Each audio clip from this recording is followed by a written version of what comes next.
nama gammachiisa. Baga gammaddanii akkuma armaan dura argaa turtan Kuweet banamuusi namni hin gammanne hin jiru.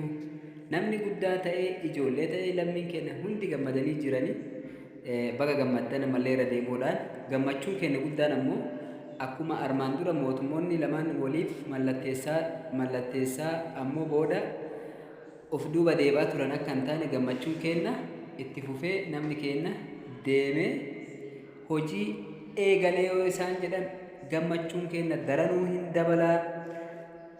Ammaaf baga gammaddanii hanganuma arguu keenyattu hedduu gammannee jirra.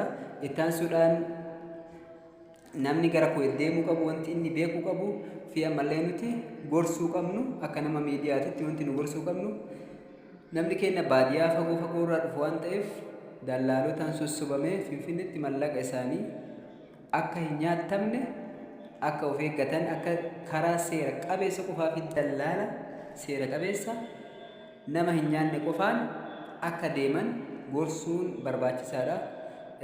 Akkuma asiin dura argaa turre namoonni hedduun ni bu'anii Suudii isin ergina jedhanii Dubaay isin ergina jedhanii ijoollee baay'ee mallaqa isaanii nyaatanii ka abbaan isaanii waa takka hin qabne sanuu kan liqeeffatan ni beektan ka jireenya biyya keenyaa sana akka itti argamu birrii 10,000 iyyuu argachuu ni rakkisaa birrii hanga nagaa 200,000 300,000 400,000 namarraa fuudhanii yeroo bilaasha nyaataman haga nama dibu ni beektaniisin.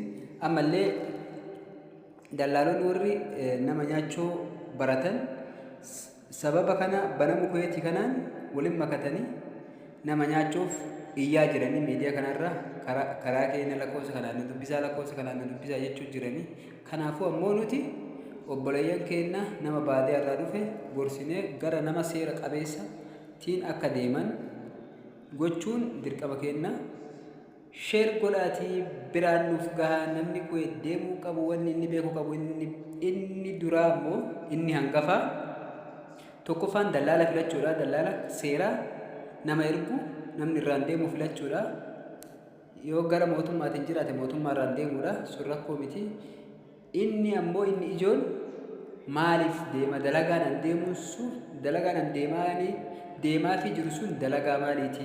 Mana keessa yoo taate dalagaa maadam yoo taate uffata miicuu moo nyaata moo daa'ima guddisuudha moo manguddoota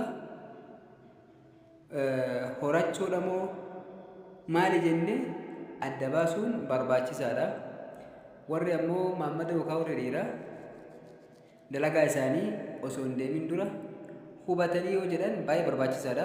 Mazaraadha moo hoolaadha moo istirahaadha moo sharikaa moo jedhanii adda baasanii beekuunis barbaachisaadha. Maaliif jennaan namoonni hedduun osoo hin beekne namuma dalagaa biyya qabu ol ka'ee fiigee biyya namaa dhaqee gaafa jireenyi itti jabaatte jedhee iyya waan ta'eef dursee beekuun dirqama waan ta'eef kana osoo hin deemin dura waan namni kamiiyyuu hubachuu qabu jedhee waa yaadeef isinii qoode wallaahi hedduu gammannee jirra. Baga gammaddan. Inni biraa immoo namoonni keenya obboleeyyan keenya hedduun isaanii biyya namaatiin dadhabaa turanii ifaajanii biyya keenyatti kutaalee biyyattii keessatti manneen ijaarachaa turan sababa koloodariitii fi sababa seera dhabdummaatiin manni namoota hedduu diigamee namni hedduun manaa fi mala dhabee badee irratti hafee jira. Yoo rabbiin laaffiseef tana keessa biyya kana gara Kuweet kana deemee dalagatee hamma danda'e yoo rabbiin isa dandeessise caba isaa san ni deeffata waan jedhuuf baay'een hedduu kan na gammachiise waan kana rabbiin inshaallah dhuguma nu godhee namni keenya akka deemee achi gahee dalagaa eegalee rabbiin nu agarsiisu. Isinis du'aa itti roobsa. Yaada kanas yoo jaalattan sheerii obboleeyyan keessaniif godhaa isiniin jedha. Turtii gaarii namoonni